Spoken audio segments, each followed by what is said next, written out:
من الشيطان الرجيم. بسم الله الرحمن الرحيم. الحمد لله رب العالمين الرحمن الرحيم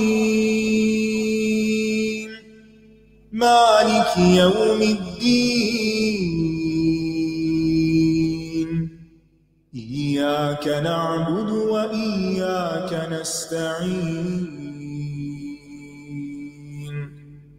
اهدنا الصراط المستقيم صراط الذين أنعمت عليهم غير المغضوب عليهم ولا الضالين.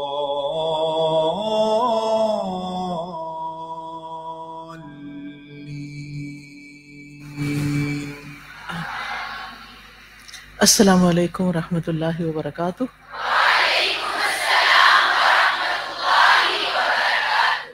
کیا حال ہے سب کا؟ کتنے لوگ آج گھر سے آئے؟ یہ ہاسٹل کے علاوہ ہیں؟ ماشاء اللہ. تو آپ کیوں آ گئے؟ ڈر نہیں لگا آپ کو آتے ہوئے؟ کیوں نہیں ڈر لگا؟ کیونکہ آپ اللہ کے راستے میں. تو جو اللہ کے راستے میں ہوتا ہے وہ پرسکون ہوتا ہے. وہ کہیں پر بھی ہو اس کا اللہ پر بھروسہ ہوتا ہے، کیونکہ وہ جانتا ہے، وہ اس آیت پر ایمان رکھتا ہے، قُلْ لَن يُصِيبَنَا إِلَّا مَا كَتَبَ اللَّهُ لَنَا هُوَ مَوْلَانَا وَعَلَى اللَّهِ فَلْيَتَوَكَّلِ الْمُؤْمِنُونَ. کہہ دیجئے ہمیں ہرگز کوئی مشکل نہیں آئے گی، کوئی مصیبت نہیں آئے گی، کچھ نہیں پہنچے گا مگر وہی جو اللہ نے ہمارے لیے لکھ دیا ہے. هُوَ مولانا، وہی ہمارا مولا ہے، وہی ہمارا پروٹیکٹر گارڈین ہے، ہمارا مددگار ہے. تو ہم جہاں بھی ہوں گے اسی کی مدد ہوگی. اور اللہ ہی پر مومنوں کو بھروسہ کرنا چاہیے، توکل کرنا چاہیے. تو ہر معاملے میں اللہ پر بھروسہ اور اللہ کی رضا پر راضی. اور کس کو یاد رہا جب خبر پڑھی سنی کہ انا للہ و انا الیہ راجعون؟ ماشاءاللہ کافی ہاتھ کھڑے ہیں کہ یاد آیا کہ اللہم اجرنی فی مصیبتی واخلف لی خیرا منہا. اللہ ہمارے برے حال کو اچھے حال سے بدل دے، ہماری پریشانی کو ہماری راحت سے بدل دے، سکون سے بدل دے. ہونا تو وہی ہے جو ہونا ہے اور کہیں بھی. تو اس لیے کیا کریں؟ جو وقت اس وقت ہاتھ میں ہے نا، لمحہ موجود اس کو بہترین طریقے سے استعمال کر لیں. اور جس وقت کے لیے جو کام آپ کے ذمہ ہے اس کو اچھے سے کر لیں. تو جب آپ وہ کام پوری آنیسٹی کے ساتھ کر رہے ہوں گے، پوری توجہ کے ساتھ کر رہے ہوں گے، تو پھر آپ کو کوئی فکر نہیں ہوگی. جو اللہ کے راستے میں مرتا ہے وہ دائیں کروٹ پہ مرے یا بائیں پہ مرے اس سے کوئی فرق نہیں پڑتا. تو آج کی شفا کی دعاؤں میں نحمدہ ونصلی علی رسولہ الکریم، اما بعد فاعوذ باللہ من الشیطان الرجیم، بسم اللہ الرحمن الرحیم، رب اشرح لی صدری ویسر لی امری واحلل عقدۃ من لسانی یفقہوا قولی. آج کا ٹاپک ہے ہر حال میں اللہ تعالیٰ کی حمد و ثنا بیان کریں. ٹھیک ہے، ہر حال میں اللہ تعالیٰ کی حمد و ثنا بیان کریں. حمد و ثنا، اللہ کی تعریف، اور خاص طور پر بیماری کی حالت میں، تکلیف کی حالت میں. اور بیماری سے مراد صرف جسمانی بیماری نہیں بلکہ ذہنی، نفسیاتی، روحانی، جسمانی، قلبی، اخلاقی، کسی بھی مشکل میں گرفتار. اب ہم تکلیف میں اور آپ کہتے ہیں اللہ کی تعریف بیان کریں، وہ کیوں؟ اس لیے کہ اللہ سبحانہ و تعالیٰ نے ہمیں ان گنت نعمتیں عطا کی ہیں، اور کچھ نعمتیں وہ ہیں جو ہمیں بظاہر زحمت محسوس ہوتی ہیں، جبکہ حقیقت میں وہ بھی رحمت ہوتی ہیں۔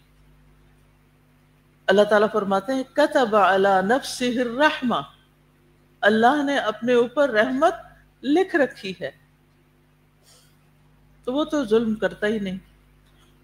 وہ اگر ہمیں کسی تکلیف سے بھی گزارتا ہے تو وہ بھی کیا ہے؟ بظاہر زحمت، لیکن حقیقت میں رحمت۔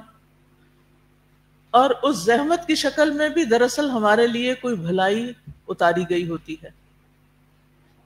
بظاہر ایک چیز کھو رہی ہوتی ہے، لیکن ہم اس کے عوض بہت کچھ سیکھ رہے ہوتے ہیں، ہماری لرننگ ہو رہی ہوتی ہے۔ ایک علم وہ ہوتا ہے نا جو کتاب سے حاصل ہوتا ہے، اور ایک علم وہ ہوتا ہے جو تجربے سے حاصل ہوتا ہے، ایکسپیرینس سے حاصل ہوتا ہے۔ اور ایکسپیرینس اچھا بھی ہو سکتا ہے اور نہیں بھی ہو سکتا، ہمارا پسندیدہ بھی ہو سکتا ہے اور ناپسندیدہ بھی ہو سکتا ہے، لیکن بظاہر کھونے میں بھی دراصل پانا ہے۔ اور جو پانے کا احساس رکھتا ہے کہ میں اچیور ہوں، میں اس وقت کچھ پا رہا ہوں۔ مومن کو جب تکلیف آتی، کانٹا بھی چبھتا تو کیا ہوتا ہے؟ اس کے لیے کیا لکھا جا رہا ہوتا ہے؟ اجر۔ تو وہ پا رہا ہے نا کچھ۔ تو جس کے اندر پانے کا احساس ہوتا ہے کہ میں اس سچویشن سے بھی کچھ پا رہا ہوں، تو اس کی زبان سے کیا نکلتا ہے؟ الحمدللہ، الحمدللہ۔ اور بیماری تو آزمائش ہونے کے ساتھ ساتھ اللہ تعالیٰ کی ایک نعمت بھی ہے، کیونکہ اس میں بہت سے ہمارے لیے فائدے بھی ہوتے ہیں۔ تو بندہ مومن ہر حال میں اللہ تعالیٰ کی حمد و ثنا کرتا ہے، اور اس طرح وہ اللہ تعالیٰ کے فیصلے پر رضامندی کا اظہار کرتا ہے کہ اللہ، میں اس حال میں بھی آپ سے راضی ہوں۔ میں سمجھتا ہوں کہ آپ کے اس فیصلے میں کہ مجھے اس امتحان سے گزارنا ہے، اس میں بھی خیر ہے۔ آپ ہر نقص سے پاک ہیں۔ اگر مجھ پر کوئی مشکل آئی ہے تو میرے اپنے ہی گناہوں کی وجہ سے ہوگی، یا پھر میرے درجات کی بلندی کے لیے ہوگی۔ تو جب اللہ تعالیٰ کسی کے درجے بلند کرنا چاہتا ہے تو اس کو مشکل سے گزارتا ہے، تو اس پر بھی کیا ہے؟ اللہ ہی کی تعریف، الحمدللہ۔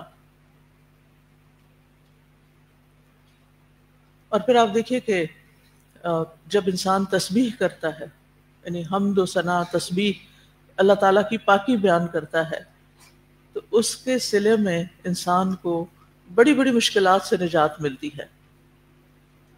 تو صحت بھی ایک رزق ہے، اس رزق کو پانے کے لیے کیا کرنا ہے؟ حمد و ثنا اور تسبیح کرنی ہے۔ اور یہ اللہ تعالیٰ کے محبوب ترین کلمات بھی ہیں، اور یہ کلمات میزان میں بھاری بھی بہت ہوتے ہیں۔ الحمدللہ افضل الدعا ہے، دعاؤں میں سے افضل ترین دعا ہے۔ ایک اسکالر سے کسی شاگرد نے پوچھا کہ آپ کی خاص دعا کیا ہے؟ آپ سب سے زیادہ کس دعا کو پڑھتے ہیں؟ اور جب آپ کسی مشکل میں، یعنی کسی مشکل کا شکار ہوتے ہیں، جب آپ کے لیے تکلیف دہ حالات ہو جاتے ہیں، جب آپ کے حالات تنگ ہو جاتے ہیں، تو آپ کیا پڑھتے ہیں؟ وہ کون سا وظیفہ ہے آپ کا؟ تو انہوں نے کہا الحمدللہ۔ کہا الحمدللہ، یہ کیوں؟ کہا تمہیں نہیں پتا کہ حدیث میں اس کو افضل الدعا بتایا گیا؟ یہ ساری دعاؤں سے افضل دعا ہے کہ آپ اللہ تعالیٰ کے شکر گزار ہو جائیں، ہر حال میں اللہ سے راضی ہو جائیں، تو اللہ تعالیٰ بھی آپ کو راضی کر دے گا۔ آپ اللہ کی تعریف بیان کریں، اللہ سبحانہ وتعالیٰ آپ کے لیے آسانی فرمائے گا۔ تو ہر حال میں الحمدللہ کہنا سیکھیں۔ اور الحمدللہ کلمہ شکر بھی ہے کہ اللہ تعالیٰ ہم آپ کی ساری نعمتوں پر، اور یہ بھی ایک نعمت ہی ہے جو آپ نے بھیجی ہے، کہ اس سے بھی آپ مجھے بہت کچھ عطا کرنے والے ہیں، لہٰذا میں آپ کا شکر ادا کرتی ہوں، میں آپ کی تعریف بیان کرتی ہوں۔ تو بیماری حقیقت میں ایک نعمت ہے جو شکر کا تقاضا کرتی ہے، اس لیے اللہ تعالیٰ کی تعریف بیان کرنی چاہیے۔ انسان کے گناہ جھڑتے ہیں، درجے بلند ہوتے ہیں، رب کا قرب نصیب ہوتا ہے، انسان کے جسم کے اندر کئی اور چیزوں کی اصلاح ہو رہی ہوتی ہے. تو اس لیے الحمدللہ رسول اللہ صلی اللہ علیہ وسلم نے فرمایا اللہ تعالیٰ جس کے ساتھ خیر و برکت کا ارادہ فرماتا ہے اسے مصائب و آلام میں مبتلا کر دیتا ہے. کتنی عجیب بات ہے، دنیا میں کہیں اور آپ نے یہ نہیں پڑھی ہوگی کہ اللہ تعالیٰ جس کے ساتھ خیر و بھلائی کا ارادہ کرتا ہے اس کو مشکلات کا شکار کر دیتا ہے، اس کو اسٹرانگ کرنا چاہتا ہے، اس کو بلندی عطا کرنا چاہتا ہے.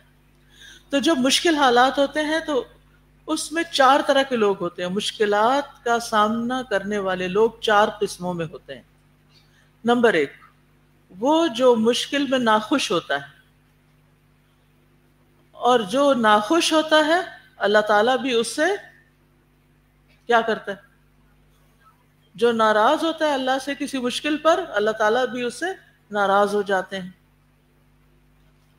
اور یہ ناخوشی اور اللہ سے ناراضگی انسان کو اللہ تعالیٰ سے بہت دور کر دیتی. دوسری قسم، مشکل حالات میں صبر کرنے والے لوگ. صبر کرنے والے یہ بھی بہت اچھے لوگ ہیں، کیونکہ اللہ تعالیٰ ہمارا دین ہمیں کیا سکھاتا ہے، اور مومن 2 حالتوں میں سے ایک حالت میں ہوتا ہے.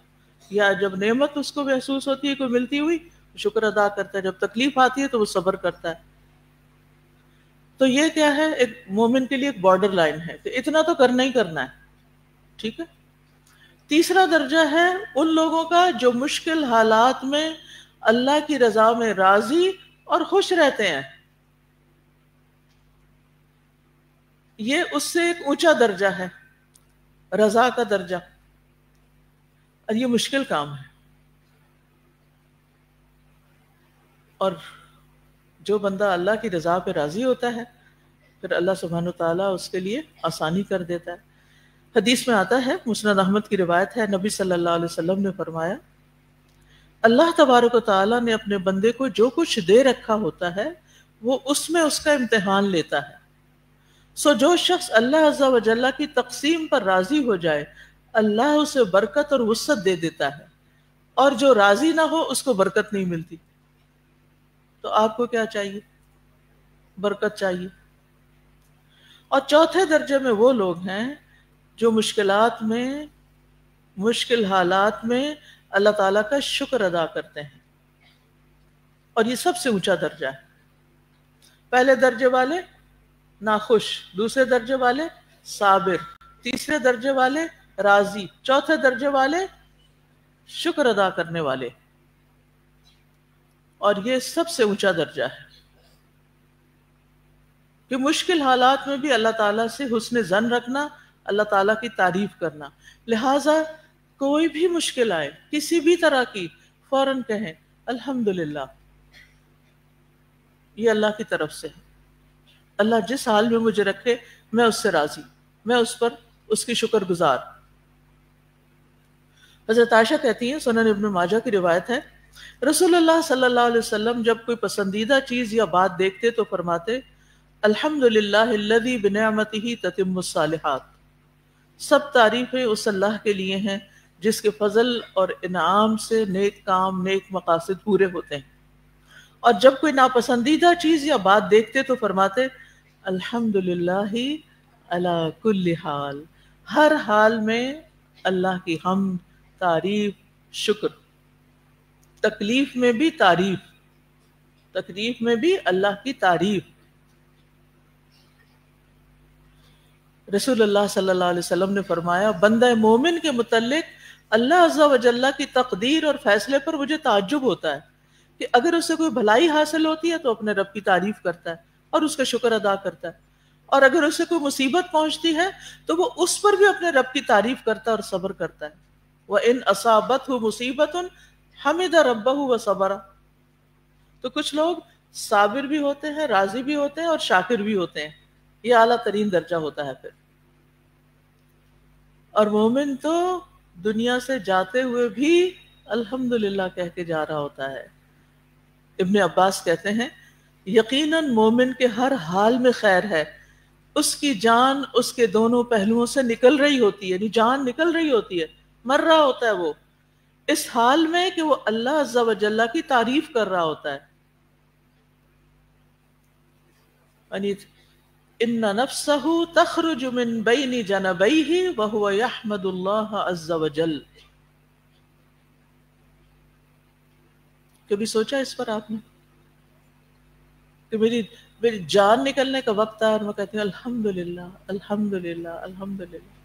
اور کل کسی نے اپنے فادر کا اسی طرح واقعہ سنایا کہ ان کی شوگر اتنی ہائی ہو گئی کہ ان کے پاؤں میں گینگرین ہو گئی، ایک انگلی کٹی پھر دوسری کٹی، ہر دفعہ کہتے تھے الحمدللہ الحمدللہ. پھر تکلیف اور اوپر چلی گئی، پھر ڈاکٹر نے کہا ٹانگیں کاٹی جائیں گی، کہا الحمدللہ. اور پھر کچھ عرصے کے بعد ان کی وفات ہوئی. کہتے ہیں کہ ان چہرے پر ایسی مسکراہٹ تھی اور چہرہ چمک رہا تھا وفات کے بعد بھی، کیونکہ ہر حال میں انہوں نے کیا پکڑ لیا؟ الحمدللہ. کہ میں نے زندگی میں اتنی نعمتیں دیکھی ہیں، تب اتنی اس تکلیف پر، اس میں بھی کوئی خیر ہے، یہ بھی میرے رب کا فیصلہ ہے. تو آپ نے اپنے لیے کون سا درجہ سلیکٹ کرنا ہے؟ ہر حال میں الحمدللہ، اور ہر مشکل میں الحمدللہ. الحمدللہ بہترین دعا ہے، بہترین دوا ہے، بہترین علاج ہے. کیونکہ شکر گزار بندہ ہی دراصل الحمدللہ کہہ سکتا ہے. اور اللہ کا وعدہ ہے لئن شکرتم لأزیدنکم. اور حمد کیا ہوتی ہے دراصل؟ اللہ کی عظمت بیان کرنا، اس کی تعریف بیان کرنا، محبت کے ساتھ اس کی خوبیاں بیان کرنا. یعنی ہم نکلتی ہے محبت کی وجہ سے.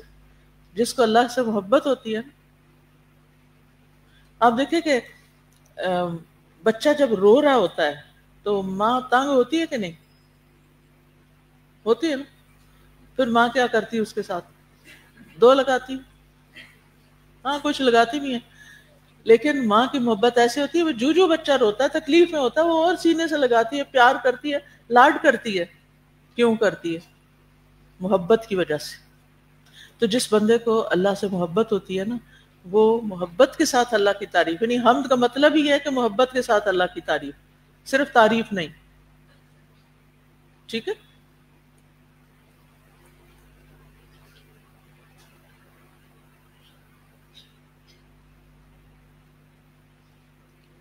ہماری تعریف سے اللہ تعالیٰ کو کوئی فائدہ پہنچتا ہے؟ پہنچتا نہیں.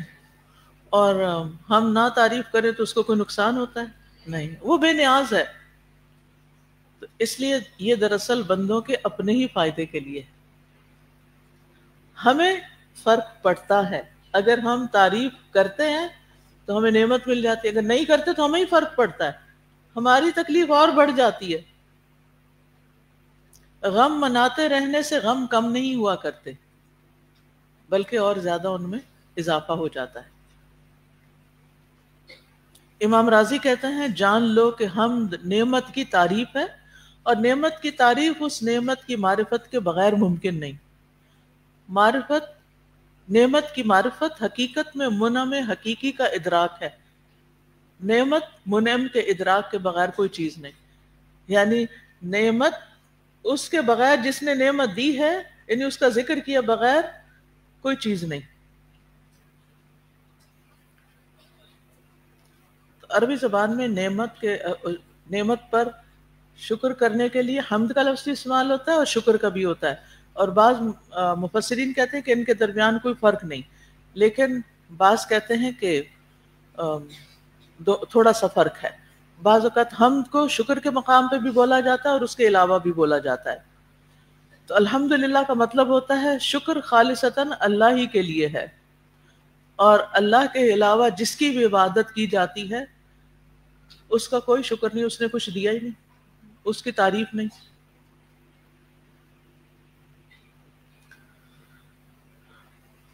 تو آپ دیکھیے کہ اللہ کا شکر زبان سے بھی ہوتا ہے، دل سے بھی ہوتا ہے، اور عمل سے بھی ہوتا ہے. ٹھیک ہے. زبان سے تو ہم بول کے الحمدللہ کہہ دیتے ہیں، اور دل یا اس کی گواہی دے رہا ہوتا ہے یا نہیں دے رہا ہوتا. اچھا کچھ لوگ صرف عادتاً کہتے ہیں الحمدللہ، آپ پوچھتے کیا حال ہے؟ الحمدللہ. اور سب ٹھیک ہے نا؟ بس کچھ نہ پوچھیں. ابھی تو آپ کہہ رہے تھے الحمدللہ، ابھی آپ کہہ رہے ہیں کوئی حال نہیں. تو ان کا دل نہیں کہہ رہا ہوتا شکر، ان کا دل سے تعریف نہیں نکل رہی ہوتی، زبان کہہ رہی ہوتی رسمن. جیسے ہم عادی ہو گئے نا رسمن لوگوں کو خوش آمد کرنے پہ، تو پھر اللہ کے ساتھ بھی ایسے ہی معاملہ کر رہے ہوتے ہیں. تو اپنا جائزہ لیتا ہے، دل تو ہم خود ہی دیکھ سکتے ہیں نا کیا کر رہا ہے. تو تعریف، سب سے پہلی تعریف اور شکر کہاں سے ہوگی؟ الحمد. محبت ہوگی، محبت سے تعریف کریں گے، اندر سے کریں گے تو انشاءاللہ. اور پھر عمل اس کے مطابق کریں گے، تو یہ ہے اصل میں محبت کا اظہار. اچھا، میں نے یہ عرض کیا تھا کہ اللہ کی تعریف کرنا ہمیں فائدہ دیتا ہے، اللہ کو نہیں دیتا. وہ ہمیں کیا فائدہ ملتا ہے؟ آپ میں سے کوئی بتائے گا ہمیں کیا فائدہ ملتا ہے؟ اور اللہ کی رضا کے علاوہ یس، دل کا اطمینان، دل کی راحت.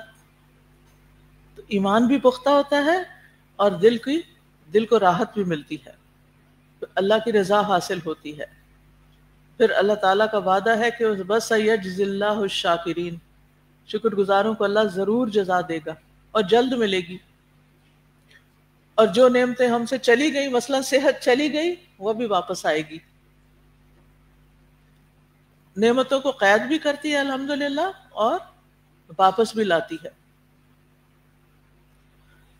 شکر گزاری کے لیے انگریزی میں کیا لفظ استعمال ہوتے ہیں؟ کون کون سے؟ Gratefulness, gratitude. یس، ٹھیک ہے. تو یہ اس کو کہتے ہیں کہ یہ ایک مثبت جذبہ ہے، یعنی عام زبان میں اس کو ایک پازیٹیو ایموشن کہہ سکتے ہیں، یا پازیٹیو تھنکنگ کا ایک آؤٹ کم ہے شکر گزار ہونا. اور کہتے ہیں کہ یہ پازیٹیوٹی جو ہے یا یہ شکر گزاری انسان کے دل، دماغ، جسم پر بہت مفید اثرات ڈالتی ہے. یعنی جب انسان ہر چیز کو ایک مثبت انداز سے دیکھتا ہے، اس میں سے خیر کا پہلو نکالتا ہے، تو اس کے نتیجے میں اس کو خوشی ملتی ہے، سکون ملتا ہے، اور پھر انسان اپنے آپ کو دوسروں سے کنیکٹ کر سکتا ہے. انسان کے اندر نیکی کرنے کے جذبات پیدا ہوتے ہیں، وہ ہیلپ فل ہوتا ہے، وہ آگے بڑھتا ہے، وہ کچھ کرنا چاہتا ہے. اور آج کل بہت یہ لفظ عام ہوئے میں، ڈوپامین اور سیروٹونن، یہ سارے ہارمونز جو انسان کے اندر پیدا ہوتے ہیں، یہ بھی کہاں سے، کس وجہ سے پیدا ہوتے ہیں اور کب پیدا ہوتے ہیں؟ جب یعنی کئی وجوہات ہو سکتے ہیں، اس میں سے ایک وجہ شکر گزاری ہوتی ہے. اور جو ہی انسان شکر گزار ہوتا ہے تو اس کے دل و دماغ میں ایک اطمینان کی لہر دوڑ جاتی ہے، اور پھر ہیپینس، اس کا آؤٹ کم ہیپینس کی شکل میں ہوتا ہے. اور پھر اسی طرح یہ ہے کہ جب ہم دوسروں کا شکریہ ادا کرتے ہیں، ان سے محبت بھرا رویہ اختیار کرتے ہیں، ان کے دکھ درد کو محسوس کرتے ہیں، ان کی مدد کرنے کے لیے آگے بڑھتے ہیں، ان کے کام یا مشکل کو اپنی مشکل بنا لیتے ہیں، اس کے لیے کوئی حل نکالتے ہیں، کوئی سلوشن نکالتے ہیں، تو پھر اس سے تعلقات میں اعتماد اور قرابت پیدا ہوتی ہے، ہمارے تعلقات سٹرونگ ہوتے ہیں. تو شکر گزار انسان اللہ کا تو ہوتا ہی ہے. جو شکر گزار ہوتا ہے نا، پھر وہ ہر ایک کا شکر گزار ہوتا ہے، انسانوں کا بھی شکر گزار ہوتا ہے. اور اسی طرح جن چیزوں سے وہ فائدہ اٹھاتا ہے، ان سب کے بارے میں سوچ کے وہ خوش ہوتا ہے. اور جب انسان شکر گزار ہوتا ہے، پازیٹیو ہوتا ہے، تو کہتے ہیں کہ اس کے جو نیورل سرکٹس ہوتے ہیں وہ ایکٹیویٹ ہوتے ہیں. اس کے نتیجے میں انسان کا ڈپریشن، انزائٹی وغیرہ ختم ہوتی ہے، نیند اچھی ہو جاتی ہے، دل کی کارکردگی بہتر ہو جاتی ہے. تو اب تو اس سے پتہ چلتا ہے کہ تکلیف میں ہمیں مثبت جملے ادا کرنے چاہیے، ٹھیک ہے. نہ صرف یہ کہ دوسروں کے ساتھ، بلکہ خود سیلف ٹاک بھی ہماری پازیٹیو ہونی چاہیے. یہ جو ہم اپنے اندر باتیں کر رہے ہوتے ہیں نا، اپنے آپ سے، اپنی ذات سے. اور پھر یہ کہ اس سے، اور پھر اسی طرح جب ہم چیزوں کو ایکسیپٹ کر لیتے ہیں، جب ہم ان کو اپنے لیے اچھا ہی سمجھتے ہیں، تو ان سب سے ہمارے ذہنی دباؤ کم ہوتا ہے. جب ہم ان کو اپنے لیے مشکل سمجھتے ہیں تو اس سے ہمارا ذہنی دباؤ بڑھ جاتا ہے. اسٹریس بڑھ جاتا ہے. تو بہرحال پازیٹیو مائنڈ سیٹ جو ہوتا ہے وہ زیادہ بہتر کام کرتا ہے. یعنی ایسا انسان جس کا پازیٹیو مائنڈ سیٹ ہوتا ہے اس کی کارکردگی بہتر ہوتی ہے، اس کی پروڈکٹیوٹی بہتر ہوتی ہے، اس کی دماغی سرگرمی میں اضافہ ہوتا ہے، زیادہ اچھے خیالات اس کے اندر آنے لگتے ہیں، اس کو مسائل کے حل نظر آنے لگتے ہیں. تو جو ہی اس کا تناؤ کم ہوتا ہے اس کے اندر خود اعتمادی بھی آتی ہے، مزاج میں بہتری آتی ہے، کارکردگی بہتر ہوتی ہے. روزمرہ کے چھوٹے چھوٹے ٹاسک تو آسان لگتا ہے، یا بڑے بڑے مشکل ٹاسک بھی آسان ہو جاتے ہیں. جو چیزیں مشکل ہے یعنی وہ اپنے آپ کو سیلف میں انشاءاللہ ٹھیک ہو جاؤں گا، یہ تو کوئی بڑی بیماری نہیں، ٹھیک ہو جاؤں گا، میں ٹھیک ہو، وہ فلاں بھی ٹھیک ہو گیا تھا نا، وہ فلاں بھی، میں بھی ٹھیک ہو جاؤں گا. یعنی اپنے اندر اپنے آپ کو یہی یقین دلانا کہ کوئی چھوٹی سی بیماری ہے، ٹھیک ہو جائے، تو بس چند دن تھوڑی دیر کی بات ہے، اور فوراً وہ اللہ تعالیٰ کی طرف رجوع کر لیتا ہے اور پھر دعائیں مانگنے لگتا ہے. اور اگر اور کوئی دعا نہیں بھی سوچ رہی تو الحمدللہ الحمدللہ کی تسبیح پڑھنے لگتا ہے. اور الحمدللہ تملأ المیزان، الحمدللہ ایک دفعہ کہتا ہے تو میزان بھر جاتا ہے. جب وہ اور کوئی نیکی نہیں کر پاتا اور تکلیف میں بیماری میں وہ الحمدللہ پڑھنا شروع کر دیتا ہے تو اس کو تسلی ہوتی ہے کہ چلیں میں اس وقت فزیکلی کچھ کرنے کے قابل نہیں، لیکن الحمدللہ سے میری نیکیوں کا میزان بڑھے جا رہا ہے، میں لوزر نہیں ہوں، اب بھی میں کچھ کما رہا ہوں.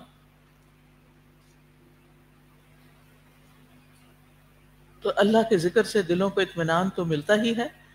اور وہ حدیث میں بھی آتا ہے نا، جو اللہ کا ذکر کرتا ہے اور جو نہیں کرتا اس کی مثال کیسے، زندہ اور مردہ کی. ٹھیک ہے، تو دل زندہ ہوتا ہے تو انسان زندہ ہوتا ہے نا. تو اللہ کے ذکر سے دل زندہ ہو جاتا ہے. جب دل زندہ ہو جاتا ہے تو کارکردگی جسم کی بڑھ جاتی ہے. اور پھر اسی طرح یہ ہے کہ انسان کی جو ذہنی یکسوئی ہے وہ بڑھ جاتی ہے. بے چینی میں ذہن یکسو نہیں ہوتا، چیز آپ کے آگے پڑی ہوتی ہے، کھانا آپ کے آگے رکھا ہے اور آپ کو نہیں پتا کیا کھا گئے ہیں آپ. ایسا ہوا کبھی آپ کے ساتھ؟ کبھی ہوا؟ کوئی بھی ہم کام کرتے ہیں تو ہم سوچتے ہیں اچھا وہ میں نے کر لیا کہ نہیں کیا، ہاں میرا خیال ہے کر لیا. کیوں ایسا سوچتے ہیں؟ حافظہ کیوں کمزور ہو جاتا ہے؟ ذہنی تناؤ سے، سٹریس سے. کیونکہ ہم اس چیز میں نہیں ہوتے جو کر رہے ہوتے ہیں. کہاں ہوتے ہیں؟ ان خیالات میں ہوتے ہیں جو ہمارے اوپر پہاڑ لادے ہوئے ہوتے ہیں. اور جب وہ ہٹتے ہیں تو پھر انسان زیادہ بہتر طور پر کام کر پاتا ہے. تو بہرحال ہم توجہ کرتے ہیں دعاؤں کی طرف. اس سے پہلے کہ میں دعاؤں کی طرف آؤں، میں چاہوں گی آپ کا کوئی انپٹ لے لوں، کیونکہ وہ جب آخر میں آتا ہے نا پھر وہ جلد بازی میں آپ لوگ بات نہیں کر پاتے. آپ میں سے کوئی کچھ کہنا چاہے؟ Most welcome. جی فردوس آپ کہیے. مائک دیجیے، مائک کھول بھی دیجیے.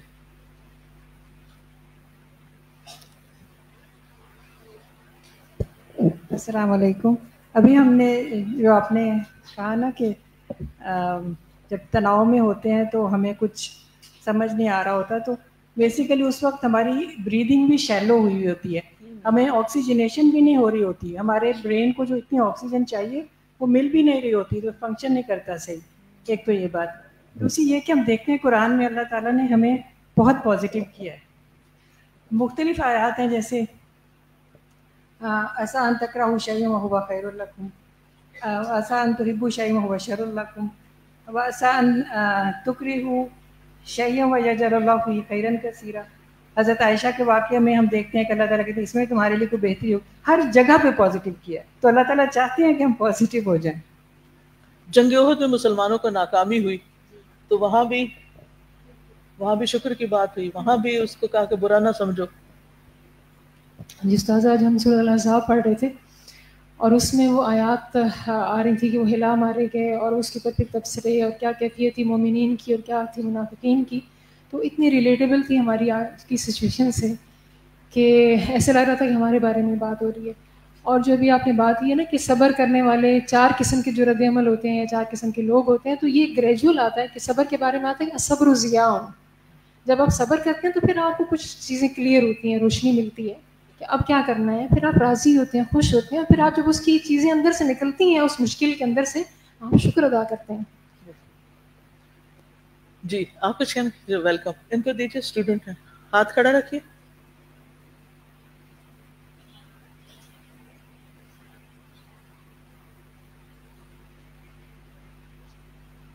بولیے بولیے. Under the significance and du'as, under the significance of du'as and importance, I was thinking that those hold so much weight that we have our religion because Ibrahim alayhi salam made dua for it. So I was thinking about the importance of it, and Ibrahim alayhi salam made dua, and now we have a prophet that came because of his dua, and now we have a religion because of him. So that's all.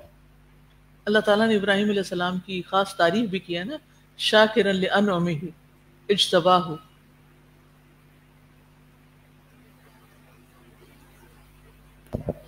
میں سوچ رہی تھی استاد جی کہ جب پریشانی ہوتی ہے نا تو ہم یہ پڑھتے ہیں لا الہ الا اللہ العظیم الحلیم، لا الہ الا اللہ رب العرش العظیم. وہ انکانشیسلی ایک دم آ جاتا ہے. تو وہ مجھے آج میں اس کو ریلیٹ کری کہ ہم وہ میں تعریف کر رہے ہوتے ہیں سبحان اللہ، اللہ تعالیٰ کی تعریف کے پریشانی اور گھبراہٹ میں آپ صلی اللہ علیہ وسلم یہ پڑھا کرتے تھے. تو میں فوراً اس کو آج ریلیٹ کری کہ آج سمجھ آیا کہ اللہ کی تعریف فوراً اور کتنا سکون مل جاتا ہے اس کو پڑھ کے ایک دم سے. آپ دیکھیے کہ جتنی بھی رنج و غم کی دعائیں ہیں نا ان میں اللہ کی تعریف ہے. اللہ اللہ ربی لا اشرک بہ شیئا. اور اسی طرح یہ دعا جو آپ نے منشن کی آمنہ کو دیجیے ادھر رائٹ. استاذہ ہمارا دین گریٹیٹیوڈ میں فاؤنڈیڈ ہے، شکر گزاری ہمیں سکھائی جاتی ہے، لیکن آئی تھنک ہم ایکٹیولی پریکٹس نہیں کرتے ہیں. پازیٹیو سائیکالوجی میں جو ڈپریس لوگ ہوتے ہیں ان کو کہا جاتا ہے آپ گریٹیٹیوڈ جرنلنگ کریں، یعنی روز رات کو آپ لکھیں. مجھے لگتا ہے کہ دس ایکٹیو پریکٹس آپ کو ہیلپ کرتی ہے شکر گزاری کو انٹرنلائز کرنے میں. بالکل. اور ہم تھیوریٹیکلی پڑھتے ہیں لیکن پریکٹیکلی اس کو انٹرنلائز نہیں کرتے. آپ سب بھی یہ پریکٹس کریں، نعمتوں کو گننا شروع کریں اور ہو سکے تو لکھنا بھی شروع کریں. پھر خود ہی شرم آئے گی کہ اتنا کچھ ہوتے ہوئے میں کیا کر رہی ہوں. کھول لیجئے. السلام علیکم. میں پازیٹیوٹی کے بارے میں آج صبح کے واقعہ کے بارے میں کہنا چاہتی ہوں کہ ہمارے کافی سارے گروپس ہیں تو ان میں کافی ہاؤ ہو شروع ہو گئی، یہ حملہ ہو گیا، یہ ہو گیا. تو میں نے سب سے پہلی چیز یہ کی کہ دعائیں فارورڈ کرنی شروع کر دیں کہ آپ سب لوگ دعائیں کیجیے، اور پھر سب طرف سے دعائیں آنی شروع ہو گئیں بہت سارے گروپس پہ. تو ایسے ٹائم پہ پینک کرنے کے بجائے اللہ سے رجوع کرنا زیادہ بہتر ہوتا ہے. جو استاد نے کہا کہ پازیٹیو ہونا اور اس میں اللہ کی طرف رجوع کرنا زیادہ ضروری ہے بجائے اس کے کہ ہم رونا دھونا یا شور مچائیں. اس سے ہونے والا تو کچھ بھی نہیں. کچھ بھی. ان کو دیجیے.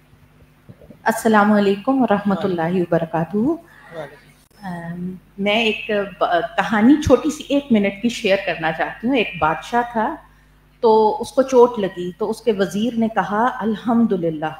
بادشاہ کو غصہ آ گیا، بادشاہ نے اس کو ڈسمس کر دیا. تو 2-3 دن بعد بادشاہ شکار کے لیے گیا تو اچانک سپاہی آگے پیچھے ہوئے، وہ اکیلا رہ گیا. وہاں پہ شیر آ گیا. اب بادشاہ کا ہاتھ جو تھا وہ بلیڈ کر رہا تھا، خون نکل رہا تھا. تو بادشاہ ڈر گیا، سپاہی قریب نہیں تھے.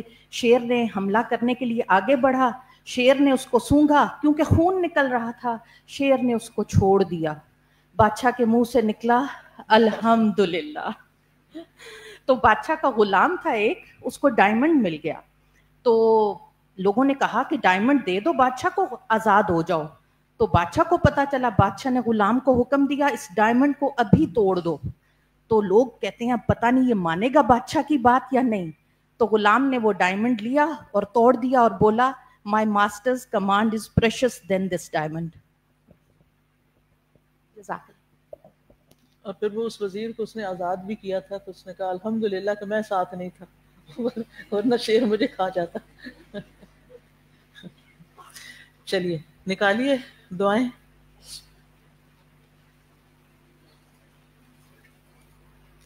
پیج نمبر 7 پڑھیے. مائک دیجیے. ایسا کریں پہلے پیج کی جتنی دعائیں نا یہ ساری ایک دفعہ کہلوا دیں، آپ پڑھیں اور یہ سب زور سے پڑھیں پیچھے آپ کے، تاکہ ان کو آ بھی جائیں. ٹھیک. سبحان اللہ وبحمدہ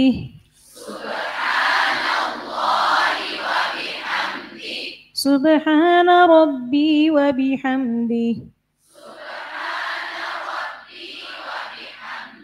سبحان ربي وبحمده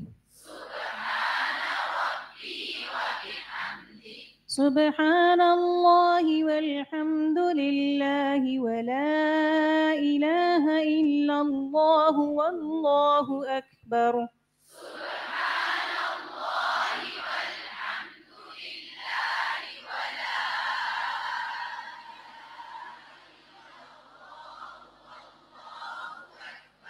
الله أكبر كبيرا الله أكبر كبيرا والحمد لله كثيرا وسبحان الله بكرة وأصيلا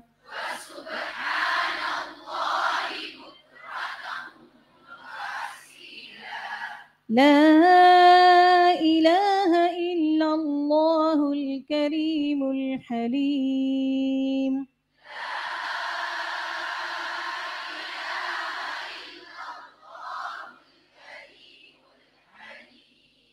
سبحانه وتبارك الله رب العرش العظيم